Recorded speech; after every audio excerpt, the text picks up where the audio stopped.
Origins of Fenrir and Story of Ragnarök. Part 5.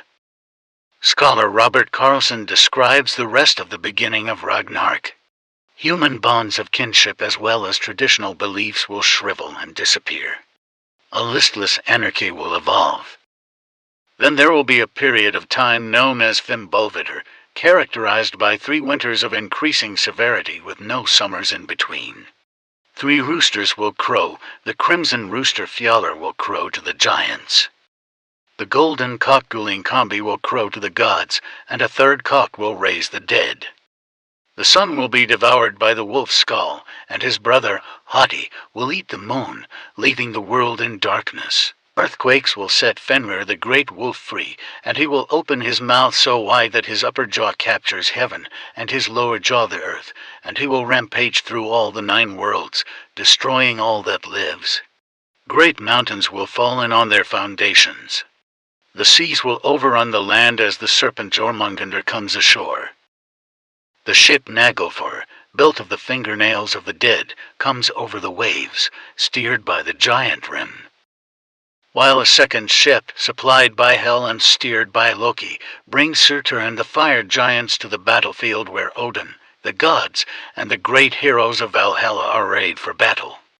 The rainbow bridge Bifrost cracks and falls as Yggdrasil shakes, and the forces of order and chaos clash in the final battle. Odin is killed by Fenrir, who is then slain by Odin's son Vidar. Almost all of the gods fall in the battle, including Thor and Loki, but the survivors are victorious over the forces of chaos. The 9 realms fall in flames, but out of their ashes, a new world arises, and order is ultimately triumphant. After the battle, there is again nothing but the world tree and the misty void of Ginnungagap, and another cycle of life begins. According to Norse belief, all of life was cyclical. Nothing was ever lost, even though it seemed to be, because it would always return in another form. It is even suggested that Fenrir's memory survives in this new world since Vidar lives through Ragnarök, and it is assumed he and the others will tell the tale of the last great battle and the slaying of the giant wolf. Scholar John Lindo comments, like his father Loki and his brother, the Midgard serpent, Fenrir is a creature who spends time among the gods, is bound or cast out by them, and returns at the end of the current mythic order to destroy them, only to be destroyed himself as a younger generation of gods, one of them his slayer, survives into the New World Order. Ragnarök was decreed by the Norns, but was brought about, in part at least, by the actions of the gods themselves in dealing with Loki's children.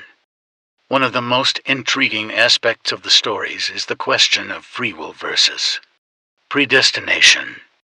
Did Odin treat Loki's children as poorly as he did of his own will, or because it was written that he should by the Norns, and he had no other choice? In Norse belief, one's fate was already decided at one's birth, and the best one could do was to live well and hope for a good reputation that would survive one's death. What one did between birth and death, however, was entirely up to the individual.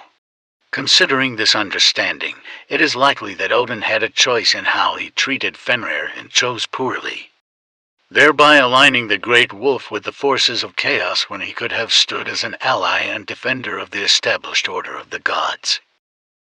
Like and follow to see more.